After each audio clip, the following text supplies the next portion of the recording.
that the choice is that either they are in my home or they're on the street? Is that the policy outcome that you're really suggesting?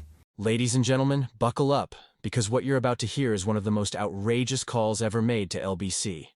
A caller dials in with a so-called solution for asylum seekers, and let's just say it quickly spirals into a bizarre, racially charged rant.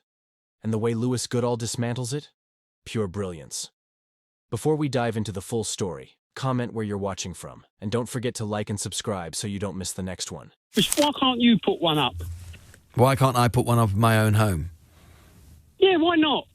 All these people, all you, Lineker, Right. Mandelson, Right. Cameron, all got these houses renting out. Why don't you put one up? Well, We'll soon get round it. There's a lot of people who want them in, who say, let them in, welcome. Put them up, and then we see the goodwill. right, so Dal, so what you're saying is that the choice that someone who is simply asking a question, I haven't really said what I think about it, I'm just asking the question about where they're going to go. You're saying that the choice is that either they are in my home or they're on the street? Is that the policy outcome that you're really suggesting? Oh, yeah, why don't you Right. put them up? You're Okay. all for them. You're right, All it's- these people who say You're they're right. welcome. You're right. You're Yeah, Lineker. it's on me. You're right. It's on You've me. got Cameron. So- You've so- got Cameron. so he Del- rents his house out up Notting Hill. So Del, Why can't he let them in it? So Del, me thinking that like there shouldn't be, in an ideal world there shouldn't be homelessness. It's therefore on me to take on all the homeless people in my Agreed. own home, is it? No, not the homeless people. Oh, These well, there we poor go. But it's refugees. exactly the same principle. It's exactly the same principle. not the same I'm against principle. something. Look, Yes, it is. Okay, so let's say I think there should be an extra school in my street. Is it incumbent upon me to run the school myself?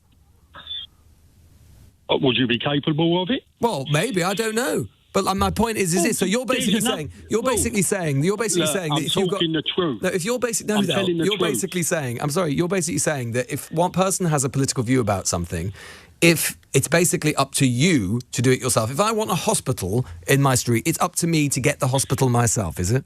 No, don't, Lewis. See, look, now you're going away for it, and you're going with a different analogy Different what? to go take it all. Don't look. You're trying to make me look small. I'm not. The fact of it is, I'm trying to ask you. You got the likes of you. You got the Linekers of this world. You got the Camerons. Right? I believe that Lord Lineker did Cameron. actually. I believe Lineker actually took in a refugee. Actually, did take someone in, as a matter of For how fact. long? I don't know. I've never. I'd have to ask him. I think it was over a year. It's got 6 bedrooms. Yeah, it was 6 bedrooms. It's got, Dal, all I'm come saying, on. Dal, honestly, this is a really simple question, right? And let's be real here, right? Let's be real. Go on, then. Let's be real. My question to you is, where do you think... Like, look, we can all agree that in an ideal world, these people would not be here. We can all agree with that. We've got limited resources. It's really tough. It's really difficult, right? We can all agree that. But the fact is that while they're being processed, they do have to have somewhere to go. And my simple question to you is where you think they should go in a realistic way, if it's not hotels. And not my back bedroom. Back to where they come from. Yeah, but what do you do? You've got that one on TikTok. He was in Germany. Put it on TikTok. He's over in 2 days. They trace him in Germany. He's got sacked from his job because he's lazy. And next thing he's sitting in a hotel here. Yeah, but Dal, come off it. But Dal, now. yeah, but Dal, come off I it. know, I hear what you're saying, Dal, genuinely. But the difficulty is that it's all very well saying where they came from. But for example, let's say someone comes from Afghanistan.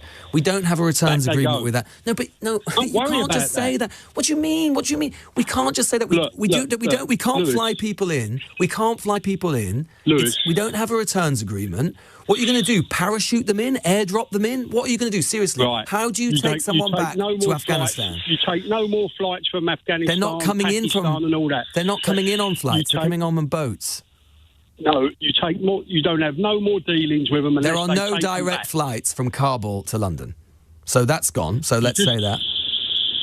Look, they're not all Afghanistanis. You take it from me. No, right? no, They they're go not. But there's a back. You huge just number. put them- Afghanistan is just an example, Del. I'm just saying, when you don't have a returns agreement, it's all very well to say just send them back. That's very simple. They would do if they could. They can't. So my question to you is, Can I just say one where thing, do you put? Lewis, Please do, right? please do, Del. Can I give you one answer? I'll Please, give you go one on. No, question please to do. you. Tell me why they get asylum here from these countries, right? And I know it. I work in the building, Yeah. right? You tell me why they get asylum, and as soon as they get asylum, I know Eritreans, right, who's gone back for 6 weeks holiday. Right. Well, I mean, How can you be running away from all this and then they go back for holiday? you will accept, though, Dal, that there will be people who have genuine need of asylum. I'll tell you how many of them are in genuine need of asylum. You'd be lucky to get 1 in 100. On what basis do you say that, Dal? Yeah, Lewis.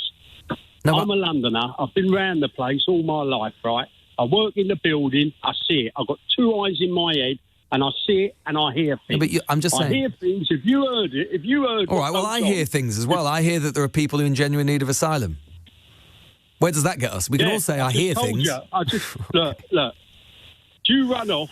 Are you married, Lewis? I am. Yes. Do you run up and leave the family at home and go and get on a boat and go somewhere? Run through about a dozen countries and go somewhere. Put it on a boat and go over onto there. Leave the wife and kids at home. That don't matter. Why would I do that? Eh? Well, this is what they're doing, aren't they? Yeah, Where's the kids? Where's the women? But I don't live in a country that's in civil war yet, at least. Yeah. It's the ruination of this country. The ruination. I've seen it. I'm just coming to the end of my time, right? I ain't got long left. I'm an old 66, right? Oh, don't Still say that, working, Dal. You've got because plenty of time. 66, that's not an old it's man. Fact. Look, it's fact, right? And what's being left for the kids, I hold my breath. I feel sorry for them. I look at them and I feel sorry for them.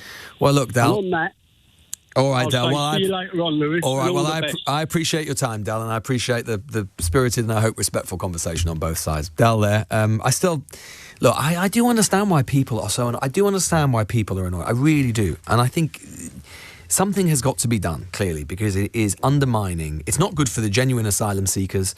And it's not good for the immigration system. It's not good for people's sense of control. It's not good for people's sense of cohesion. So maybe we do have to think really radically about what we do, but it doesn't to try and stop people coming. But I would be up to, you know what? Like, and the window's moved in my own thinking on this. The ECHR, European Convention on Human Rights, I think that we shouldn't withdraw from it unilaterally, but there are a lot of countries out there. Maybe the asylum legal architecture does have to be reviewed. It was written in the 1940s.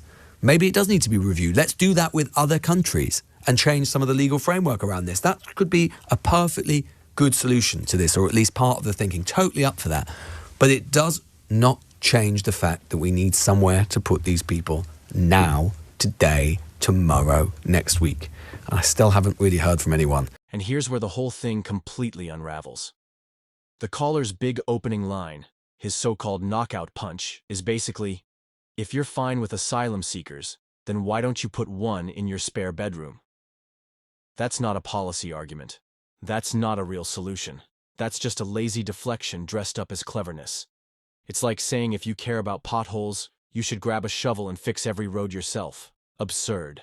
Lewis Goodall immediately saw through it and hit back with an analogy that actually made sense. He pointed out that we're all against homelessness, right?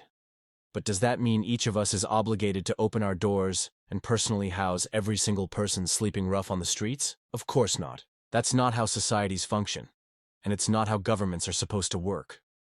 The responsibility for national crises doesn't magically fall on individual citizens just because they happen to support a humane solution. You could hear the caller getting rattled the moment his so-called gotcha collapsed under the slightest bit of logic. He kept circling back, repeating himself, trying to force it to land. But the more he pushed, the more obvious it became that his entire argument was built on sand. And when pressed further, he fell back on another tired line about Gary Lineker supposedly taking in refugees. Yes, Gary actually did open his home to Ukrainian families for a significant stretch of time. But even if he hadn't, one celebrity's personal choice doesn't magically dictate the entire asylum policy of the United Kingdom. And then came the most telling moment.